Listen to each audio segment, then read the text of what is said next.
Bonjour et bienvenue dans cet épisode de votre Dandy Up.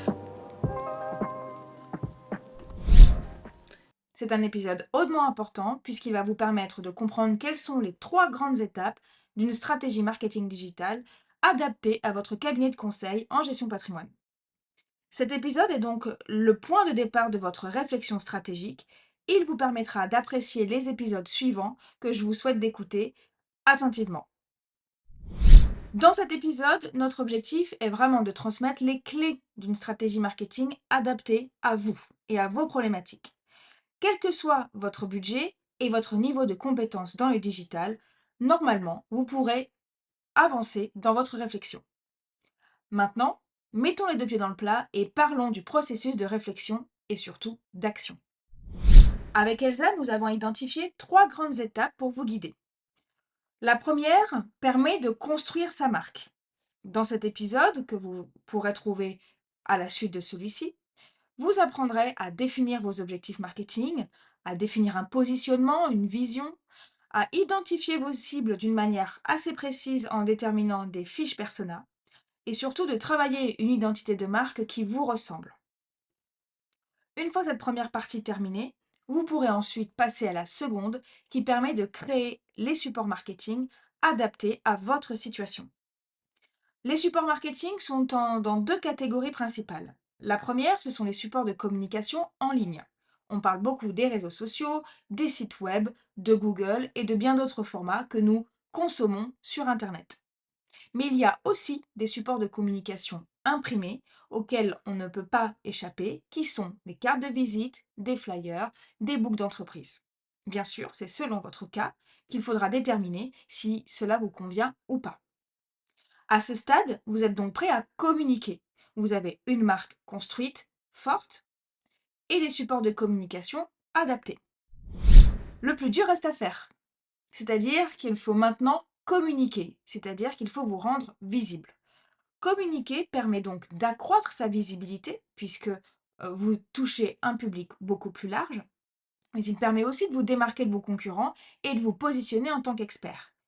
Nous avons l'impression souvent que le marché est déjà saturé de conseillers en gestion de patrimoine qui communiquent, mais croyez-moi, c'est faux. Nombre sont des cabinets qui n'ont pas de marque adaptée à aujourd'hui, pas de canaux de communication cohérents et encore moins une communication qui leur ressemble. Allez-y. La communication permet aussi de renforcer votre crédibilité. En communiquant régulièrement et de manière cohérente, vous renforcez la confiance et la crédibilité de votre marque. Cela donne aux clients potentiels une bonne raison de vous choisir vous et pas un autre. Ça permet aussi de développer des relations plus durables, que ce soit avec vos partenaires et fournisseurs, qui sont eux aussi en ligne, mais bien sûr vos clients et vos potentiels prospects. Cela favorise le bouche à oreille positif qui, à un moment donné, sans qu'on s'en aperçoive, entraîne de nouvelles opportunités commerciales. Communiquer vous permet aussi d'atteindre de nouveaux marchés.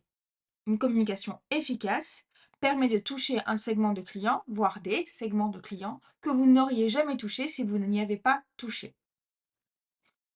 Typiquement, un cabinet physique dans une rue permet évidemment de toucher les gens qui passent et qui sont bien sûr dans le quartier. Aller sur le web, c'est une façon de vous montrer aux yeux de potentiels clients qui n'ont malheureusement pas la chance de vivre dans votre quartier. Enfin, et pas des moindres, une bonne raison de vouloir communiquer, c'est de pouvoir répondre aux besoins changeants. Les besoins émergents de vos clients, bien sûr, au fil de la vie, de leur vie patrimoniale, mais aussi en faisant face aux tendances du marché. On le voit bien, le marché de la gestion de patrimoine, de la finance et des finances personnelles de manière générale est changeant et surtout assez anxiogène. Grâce à une bonne communication et une bonne veille de votre part, vous pourrez ainsi rassurer vos clients, vos éventuels prospects et aller chercher de nouvelles opportunités. En adoptant cette stratégie, vous serez plus de manière proactif et compétitif. Pour faire une bonne communication, il faut prendre en compte différents éléments. Bien sûr, vous avez construit votre marque et déployer les supports de marketing, mais il faut aller déterminer à quelle fréquence vous communiquez à travers un plan d'action de communication qu'on peut appeler aussi roadmap, mais aussi une stratégie de community management qui permet d'animer vos réseaux sociaux et une stratégie de recrutement, voire même de fidélisation de vos clients. de recrutement éventuellement de collaborateurs, c'est important de se montrer et de montrer la valeur intrinsèque de votre cabinet, mais aussi de montrer ce qui peut satisfaire le client en proposant des offres, des récompenses, des parcours clients personnalisés pour les rapprocher au plus de vous.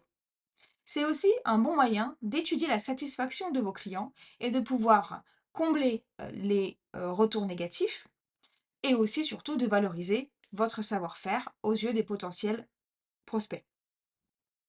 Donc pour organiser cette stratégie, il faut choisir le rythme, les bons supports de communication, ceux qui vous correspondent, et bien sûr sélectionner les prestataires et les outils adaptés. Ça tombe bien, avec Elsa, dans la Dandy App, vous pourrez retrouver des fonctionnalités qui permettent d'aller trouver le bon partenaire pour déployer une stratégie de community management, par exemple, mais aussi le bon outil pour aller faire un joli bandeau de couverture ou un joli book de présentation, même si le graphiste professionnel reste le meilleur partenaire. Vous les retrouverez du coup dans la Dandy App.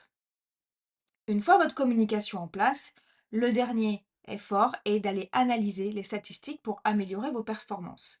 Améliorer vos performances et surtout identifier les actions qui fonctionnent de celles qui fonctionnent moins et de pouvoir valoriser votre effort sur ce qui vaut le coup.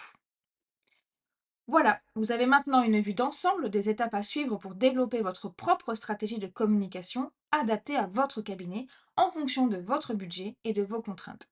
Maintenant, je vous invite à aller consulter les vidéos suivantes pour pouvoir déterminer quels sont les axes de travail à venir, les axes d'action que vous pourrez intégrer dans votre petite roadmap de travail, de plan de communication.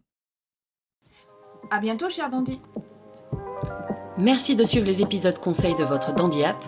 Et n'oubliez pas, le moment de passer à l'action, c'est maintenant. À bientôt, cher Dandy.